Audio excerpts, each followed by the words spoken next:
Est-ce que tu t'es déjà retrouvé à te dire « Je sais que je devrais lâcher prise, mais je n'y arrive pas ».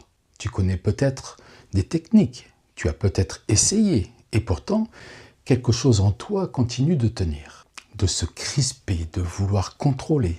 On ne veut pas parler de méthode magique, on va aller chercher quelque chose de plus profond. Pourquoi tu n'arrives pas à lâcher prise? Et souvent, la réponse n'est pas là où tu crois. Le lâcher-prise commence quand tu vois enfin que quelque chose en toi est tendu. Et c'est là que ça coince pour beaucoup d'entre nous. Parce que tant que notre tension nous paraît normale, tant que notre agacement nous semble justifié, tant que notre besoin de contrôler nous semble nécessaire, on n'a aucune raison de vouloir changer quoi que ce soit. Le problème pour nous n'existe pas encore. Alors, qu'est-ce qui va nous le révéler? Souvent, c'est la résistance du réel. Un résultat qui ne vient pas malgré tous tes efforts. Une situation qui se répète encore et encore. Une fatigue qui s'installe, des conflits qui reviennent sans arrêt. Tant que rien ne résiste, on peut continuer sans se voir. Mais quand quelque chose bloque, quand tu n'avances plus, tu es parfois obligé de lever la tête et de regarder ce qui se passe vraiment autour de toi. Alors, sur le moment, tu peux te défendre, te dire que tu as raison, que c'est la situation le problème. Mais quand les mêmes réactions reviennent, quand les mêmes blocages se répètent, il devient plus difficile de détourner le regard. Ce n'est pas encore le moment où tu changes, c'est le moment où tu commences à ne plus pouvoir faire comme si de rien n'était. Et c'est déjà beaucoup. Prendre conscience de sa tension, ce n'est pas encore en sortir. On est d'accord. On peut très bien voir qu'on se crispe, qu'on veut tout tenir, tout surveiller, et continuer à croire qu'on n'a pas d'autre choix. Comme si rester tendu était la seule manière de tenir debout. Comme si relâcher un peu voulait dire s'effondrer. Comme si, sans cette pression intérieure, tout allait partir dans tous les sens. Et c'est souvent là qu'on reste bloqué. On ne défend pas seulement une habitude. On défend l'idée que cette habitude nous sauve, nous maintient en vie. Mais si tu regardes honnêtement, est-ce que ce que tu appelles tenir n'est pas déjà en train de t'user? Ce n'est pas parce qu'un fonctionnement t'a aidé un temps qu'il doit t'accompagner toute ta vie. Il peut y avoir une autre manière de vivre, de porter, d'agir sans que tout s'écroule. Et c'est là, pour moi, qu'une vraie ouverture commence. Le lâcher-prise n'est pas une idée abstraite. Parfois, c'est une nécessité très concrète. À force de tenir, de surveiller, de contrôler, de résister, de vouloir que tout repose sur toi, on finit par s'abîmer soi-même.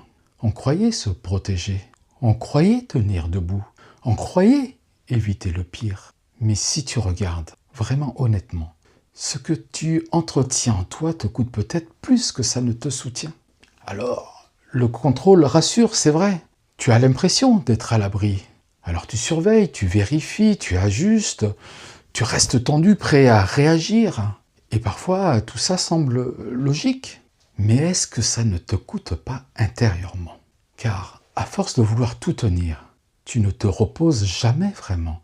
Tu ne relâches jamais vraiment. Et tu vis dans la peur que ce que tu redoutes finisse par arriver. Alors, le contrôle peut être utile, et c'est de toute manière le choix de chacun. Mais quand il devient une manière de vivre, il ne protège plus vraiment, il enferme. Et c'est souvent là qu'un vrai lâcher-prise devient nécessaire. Et là, on arrive à quelque chose d'important. Parce que lâcher-prise fait peur aussi. Pas seulement parce qu'on a pris une habitude, mais parce qu'on croit qu'en relâchant quelque chose va nous échapper. Tu peux avoir peur que tout parte dans tous les sens. Peur de ne plus tenir, peur d'être débordé, peur que ce que tu contiens depuis si longtemps remonte enfin. Alors on s'accroche, même à ce qui nous fatigue, même à ce qui nous use, même à ce qui nous enferme. Parce qu'au fond, on se dit que c'est encore plus risqué de relâcher que de continuer ainsi. C'est souvent ça, le piège.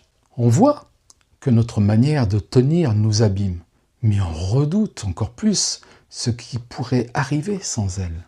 Alors on reste entre deux peurs, la peur de continuer comme ça et la peur de lâcher. Pour moi, le vrai début du lâcher-prise est aussi là. Quand tu commences à regarder honnêtement non seulement ce qui te pèse, mais aussi ce que tu redoutes de perdre en relâchant. Alors, on ne s'accroche pas tous à la même chose. Chez l'un, ce sera surtout le contrôle, parce que ça rassure. Chez un autre, le besoin d'avoir raison.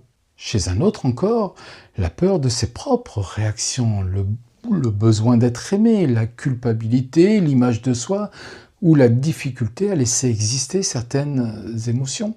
Le mouvement de fond peut être proche. Quelque chose en nous se crispe, se défend, résiste, mais ce que nous tenons n'est pas toujours la même chose. Et c'est pour ça que je crois qu'il n'y a pas qu'une seule recette pour tout le monde. Le lâcher-prise demande un retour à soi, pas pour se compliquer la vie, mais pour voir plus justement ce qui, en toi, ne veut pas lâcher. Alors voilà, le lâcher-prise ne commence pas par une méthode. Il commence par voir que tu es tendu, par comprendre que ça te coûte, par regarder honnêtement ce que tu redoutes de perdre en relâchant. Ce n'est pas encore le changement, mais c'est ce sans quoi le changement ne peut pas vraiment commencer.